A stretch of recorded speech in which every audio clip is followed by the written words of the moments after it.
अस्सलाम वालेकुम दोस्तों, आज आपको मैं मुल्तान एयरपोर्ट का विज़िट करवाता हूँ भाई।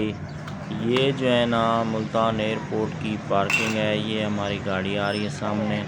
और भाई रोक लो यार, सामने ही आप भाई ने गाड़ी दे दी यार। ये बाइक निकाल रहा था रिवर्स में गाड़ी लेके आ रहा था, तो सामने हमारी गाड़ी भी आ रही थी। चलो निकल गया भाई, निकल गया।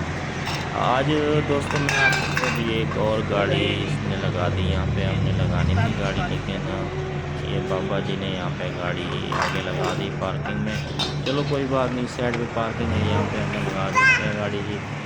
आज आपको मुल्तान एयरपोर्ट का विज़िट करवाते हैं भाई। आपने हमारा जो ना व्लॉग मुकम्मल देखना है। पूरे जो है ना आपको मुल्तान एयरपोर्ट का विज़िट करवाते हैं। आज कल जो है ना ईद का सीज़न है, तो लोग उम्रे पर जा रहे हैं हज करने।